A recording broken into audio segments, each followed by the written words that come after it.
बिस्मिल्लाहिर्रहमानिर्रहीम। तो दोस्तों आज की इस वीडियो के अंदर जो है हम न्यूक्लियोफाइलिक रिएक्शंस को पढ़ेंगे कि ये कौन सी रिएक्शंस होती हैं और न्यूक्लियोफाइलिक एडिशन रिएक्शन कौन सी होती है और न्यूक्लियोफाइलिक सब्स्टिट्यूशन रिएक्शन कौन सी होती है। अच्छा, अब आपसे अगर मैं पूछूं इनमें से न्यूक्लियोफाइलिक एडिशन रिएक्शन कौन सी है और सब्स्टिट्यूशन रिएक्शन कौन सी है, तो आपका जवाब ये होना चाहिए कि इसमें सब्स्टिट्यूशन रिएक्शन जो है वो ये वाली है और जो एडिशन रिएक्शन है वो ये वाली है। क्यों? देखिए यहाँ पे क्या हो रहा है, यहाँ पे एक C2H5Br यानी आपके पास इथेन ब्रोमीन है, ठीक है। इथेन ब्रोमीन जब पोटेशियम हाइड्रो ऑक्साइड के साथ में क्या करती है, मिक्स होती है, तो इसका चूंकि ये OH जो है वो न्यूक्लियोफाइल है। न्यूक्लियोफाइल का मतलब होता है वो जिसमें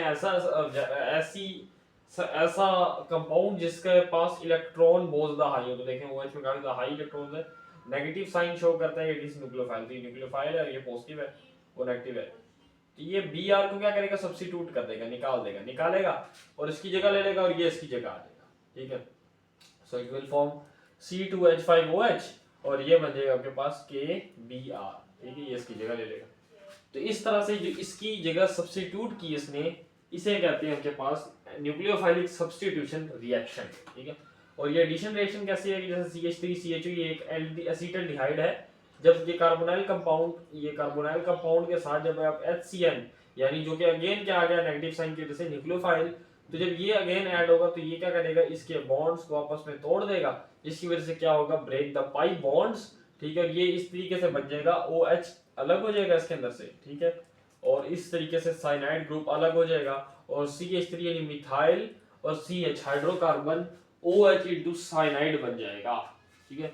ये होती है आपके पास न्यूक्लियोफाइलिक एडिशन और सब्स्टिट्यूशन रिएक्शन। बिस्मिल्लाहिर्रहमानिर्रहीम। अब जो है हमारे दो टॉपिक हैं, ब्रोमिनेशन ऑफ इथेन और elimination reaction. Bromination of ethane ये किसकी टाइप आती है, ये है आपके पास में इलेक्ट्रोफाइलिक यानी ऐसी रिएक्शन, इलेक्ट्रोफाइलिक एडिशन रिएक्शन है जिसके अंदर आपके पास में आप एक इलेक्ट्रोफाइल को ऐड करते हैं और उसकी मदद से आप जो है इथेन की ब्रोमिनेशन करवाते हैं। ब्रोमिनेशन करवाना के लिए HBr एक हैलाइड आपके पास होना चाहिए, हाइड्रोजन हैलाइड, और साथ में आपने ये क्या ले लिए, इथेन ले लिए C2H2। अब इसकी ब्रोमिनेशन कराने का आसान तरीका ये है कि आप ना इसको यूं बना लें बड़े से बॉन्ड के लिए।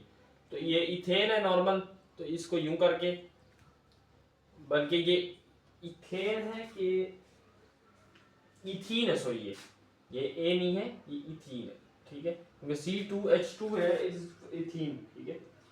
और लेट्स सी कि अगर हम इथीन है तो डबल बॉन्ड भी होगा इस पे, ठीक है, ज़्यादा दो बॉन्ड्स के लिए होगी ना इथीन।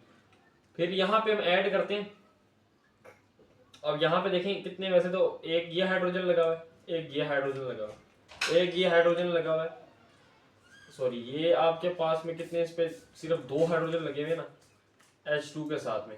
लेट्स सपोज मैं इथेन ली थी H4 वाली, H4 लिया था फॉर एग्जांपल मैंने H4 वाली, तो इसके साथ यूं होना चाहिए मामला H H H H, ठीक है। अब इसको जब मैं इथीन में कन्वर्ट करता हूँ तो क्या होता है, यहाँ से एक बॉन्ड टूट जाता है, ठीक है, तो एक हाइड्रोजन रिमूव हो जाता है और इसकी जगह इस तरह हो जाता है, ठीक है। जब ये हो जाता है तो फिर ये इसकी इस तरह की शक्ल बन जाती है, ठीक है। ये मतलब चार थे ना, एक बॉन्ड पहले था तो ये था स्ट्रक्चर, ठीक है, फिर एक निकल गया बॉन्ड तो फिर ये स्ट्रक्चर आ गया और उसके साथ चार वैलेंसीज अटैच हो सकती हैं। अब इन चारों के साथ अपने वैलेंसीज जोड़नी है, ठीक है। तो इधर आप लगा देंगे, अब हम इथेन के लिए कर रहे थे, ठीक है, ये हो गया 2, इसके लिए बनाएंगे तो ये बन जाएगा CH3, ठीक है, इनटू C। देखिए इथ के लिए दो होते हैं ना कार्बन, ये दो कार्बन लगा दिए और ऊपर नीचे दाएं बाएं, ठीक है, इस तरीके से। अब इसके साथ हम जोड़ देते हैं H और H और इधर भी हम जोड़ देंगे Br, या बेशक इसको अगर खुला करके लिखना चाहे तो इस तरह लिखेंगे कि ये कार्बन है और इसके साथ एक हाइड्रोजन यहाँ पे, एक हाइड्रोजन यहाँ पे, एक हाइड्रोजन। अब देखिए पूरे चार बन गए ना, 1 2 3 4, अब इसकी चार वैलेंसी पूरी होगी, 1 2 3 4 इसके साथ, 1 2 3 4 इसके साथ, तो चार जब वैलेंसी कार्बन पूरी करता है ये आपके पास बन जाएगा ब्रोमिनेशन ऑफ इथेन। इसको छोटा करके भी लिख सकते हैं। कंडेंस फार्मूला क्या होगा इसका, कंडेंस फार्मूला होगा इसका CH3 ठीक है, CH2 और Br, ये है आपके पास में क्या है, ये है आपके पास में ब्रोमो इथेन। ठीक है, बड़ा इजी मैंने इसका स्टेप बताया। अब अगला स्टेप करते हैं C2H5Br प्लस अल्कोहलिक KOH, और ये आपके पास एलिमिनेशन रिएक्शन है, ऐसी रिएक्शन जिसके अंदर हम हाइड्रोजन एटम को रिमूव करते हैं और उसकी वजह से बॉन्ड बन जाता है। ठीक है, अब ये आपके पास में जो है ना, ये लिखी हुई है इथेन ब्रोमाइड, ठीक है, और उसको हमने अल्कोहलिक KOH के साथ जब हम रिएक्ट करवाते हैं इससे बॉन्ड बन जाएगा। ठीक है, बॉन्ड बनेगा तो फिर ये क्या बन जाएगी, इथेन बन जाएगी C2H, ठीक है ना, और ये इस तरह से बन जाएगी। जब ये इथीन बन जाएगी तो उसके बाद आपने देखना है कि इसमें प्लस हुआ होगा आपके पास में, इसमें भी जरा थोड़ी कोड डालना। हाँ, तो इसमें जब ये प्लस होगा C2H4, जब ये प्लस होगा आपके पास में तो फिर इसके अंदर हाँ, ये एक तो सी ये एक ये बन जाएगी आपके पास ये, और साथ में आपके पास HBr बन जाएगा। इसको मैं बल्कि रेड से लिखता हूँ ताकि आपको क्लियर हो जाए, HBr। ठीक है, तो अब ये KOH और इसके नतीजे में मिलेगी, कैसे बनी है देखें यहाँ पे मैंने क्या, वापस ऊपर स्टेटमेंट पढ़ते हैं फिर ये भी देखते हैं। पहले इसको देखते हैं कि C2 वैसे ही आ गया, ठीक है, H5 था, अब क्या है H4 है, और Br जो था वो HBr सेपरेट हो गया। कहने का मतलब ये हुआ कि जब हम उसमें से हाइड्रोजन एटम को निकालते हैं तो उससे बॉन्ड बन जाता है। देखिए हाइड्रोजन एटम को हमने यहाँ से क्या किया, एक्सप्लिट किया, 4 लगा दिया, इससे क्या बन गया, 2 बॉन्ड बन गए। किस तरह, ऐसे, पहले क्या था ये, अब क्या है ये। तो कहने का मतलब जब हम हाइड्रोजन को निकाला 2 बॉन्ड बन जाते हैं उससे और HBr अलग हो गया। इस तरह की रिएक्शन को क्या कहते हैं, इसको कहते हैं एलिमिनेशन रिएक्शन। अब एक और चीज की, जो इसमें OH है वो बेस का काम कर रहे हैं, जो OH है ये बेस है, तो ये किसको एलिमिनेट करवाएगा, हाइड्रोजन को एलिमिनेट करवाएगा। जब ये एलिमिनेट करवाएगा तो क्या बन जाएगी आपके पास में, ये इथेन बन जाएगी। ठीक है, ये अब आपके पास इथेन।